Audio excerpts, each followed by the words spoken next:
Si la première mention d'un match de sumo remonte à l'an 712 dans le Kojiki, soit l'ancien recueil de mythes concernant la création du Japon, si ce sport devient sport national au XVIIIe siècle, si sa diffusion télévisée ne se fera qu'à partir de 1953 via la NHK, s'il a fallu attendre 1984 pour le voir débarquer sur borne d'arcade, c'est bien en date du 18 septembre 1987 que les joueurs ont pu chez eux se glisser dans la peau d'un lutteur de sumo pixelisé dans Tsupari Ozumu, développé par la firme Tecmo et sorti sur la Nintendo Famicom. Il s'agit en effet du premier jeu de sumo sur console de salon et l'objectif ici est simple. Enchaîner les victoires avec un lutteur que vous aurez vous-même créé afin de devenir Yokozuna, c'est-à-dire le grand champion. Yokozuna, c'est le grade le plus élevé dans ce sport. Et le jeu est en apparence très simple, notamment à cause du nombre de boutons très limité sur la console. On se déplace avec la croix directionnelle, on attrape avec B, et on donne des coups ou alors on repousse avec A. Et des quelques 80 prises répertoriées dans ce sport, il est donc clair que les deux boutons ne suffiront pas à couvrir ce large éventail de coups, mais on pourra tout de même noter un peu moins de 10 combinaisons possibles. On pourra ainsi pousser notre adversaire, le faire basculer, le gifler, parce que les coups de poing sont interdits, et même le porter pour affaiblir sa défense et pouvoir remporter le match. Gros quel. D'ailleurs, pour remporter le match, deux options possibles. Soit nous faisons sortir le lutteur adverse du terrain, qu'on appelle doyo, soit nous le forçons à toucher le terrain avec autre chose que sa voûte plantaire. Et les combats sont hyper rapides, moins d'une minute le plus souvent, et c'est proche de la réalité en ce sens, et le tout s'enchaîne sans temps mort. Il y a juste une brève appréciation du commentateur, qui va nous encenser ou nous défoncer en fonction de notre résultat, et une brève présentation de notre prochain adversaire. Ce qui d'ailleurs représente là le principal défaut du jeu, tout s'enchaîne hyper vite, et on finit par avoir l'impression de faire le même match encore et encore et encore. En fait c'est un jeu qui est très très répétitif. A savoir qu'il est également possible de voir avant chaque combat nos statistiques en pressant sur Select, sauf que l'écran bien évidemment est entièrement en japonais. Les contrôles répondent quand même assez bien et la prise en main reste super rapide. On se retrouve vite à envoyer nos premiers adversaires dans les tribunes, et plus notre lutteur enchaîne les victoires, plus il devient fort, ce qui est symbolisé à l'écran quand on le voit manger des petits bols de riz. Et c'est tout mignon parce que plus il y a de bols de riz, plus ça veut dire qu'il devient fort. Et donc, plus on arrive à résister aux adversaires qui vont arriver plus tard dans le jeu. Pas toujours. Des fois, on arrive face à un adversaire beaucoup trop fort et on finit par manger le doyo avec les dents. Pour un jeu sorti en 1987, les graphismes sont plutôt sympathiques. Les lutteurs sont assez mignons, même si les différences qu'ils ont entre eux, c'est simplement leur couleur de peau et la couleur de leur mawashi, donc leur ceinture.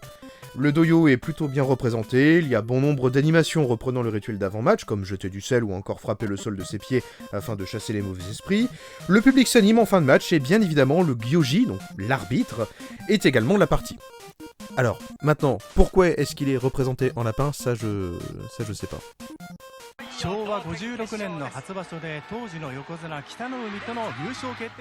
Chose assez cocasse, chaque Yokozuna présent dans le jeu est inspiré des grands champions de l'époque, alors que les autres lutteurs que l'on rencontre sont purement fictifs. On y retrouve ainsi un lutteur inspiré de Shigenofuji Mitsugu, l'un des plus grands champions des années 80, un autre de Konishiki Yasukishi, premier non-japonais à avoir failli obtenir le rang de Yokozuna, alors qui ne l'a pas eu parce qu'il a critiqué l'association en direct à la télévision et c'est mal passé, et qui depuis s'est reconverti dans la musique et dans le caritatif, et même de Koji Kitao, devenu Yokozuna en 1986, un an avant le jeu donc, avant d'être viré fin 87 sur fond de violence envers son entraîneur et envers sa femme. Voilà, c'est un petit peu sordide, À la tête de ce jeu, on retrouve Hideo Yoshizawa, qui prendra peu de temps après un autre projet de Tecmo beaucoup plus connu par chez nous, Ninja Gaiden ou Shadow Warriors en Europe. Du côté de la musique du jeu, c'est Keiji Yamagishi qui s'y colle, et lui aussi bossera sur Ninja Gaiden juste après. Alors en revanche, sa composition sur Ninja Gaiden est nettement plus fournie qu'ici. Là, on a juste quelques musiques qui sont certes sympathiques, mais qui finissent vite par devenir très répétitives. L'image du jeu en fait. Ce côté bien mais sans plus se reflète d'ailleurs dans la presse de l'époque, puisque de nombreux magazines lui donneront des notes passables, tout juste correctes, à l'image du célèbre Famitsu qui lui attribuera la note de 28 sur 40. Le jeu aura d'ailleurs connu plusieurs vies et une certaine notoriété, parmi ses ressorties nippones sur Vodafone, Wii, 3DS, Wii U, Switch et même la Famicom Mini. Un remake du jeu sur Wii en 2007 est pour la première fois sorti en dehors du Japon et a été renommé Eat, Fat, Fight aux États-Unis.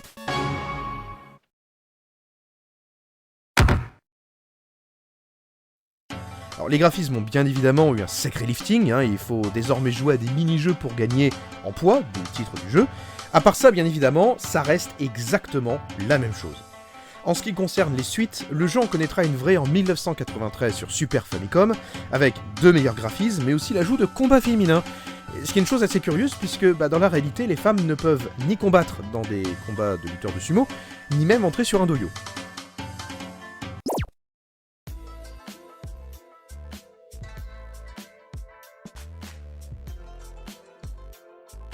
Alors maintenant, la question à 100 balles.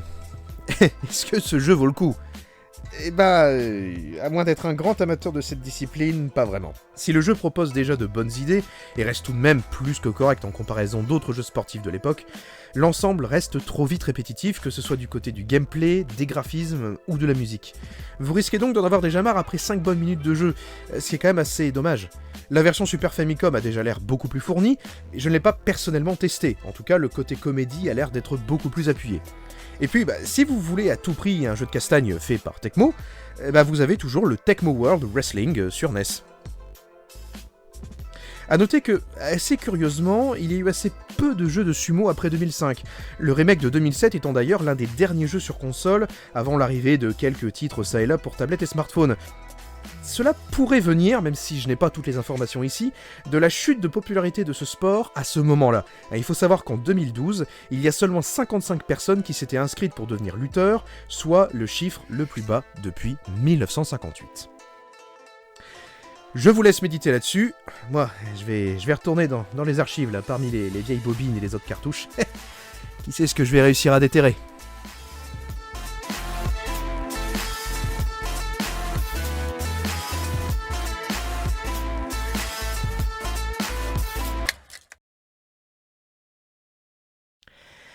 Ah oui, Vivi, une dernière chose.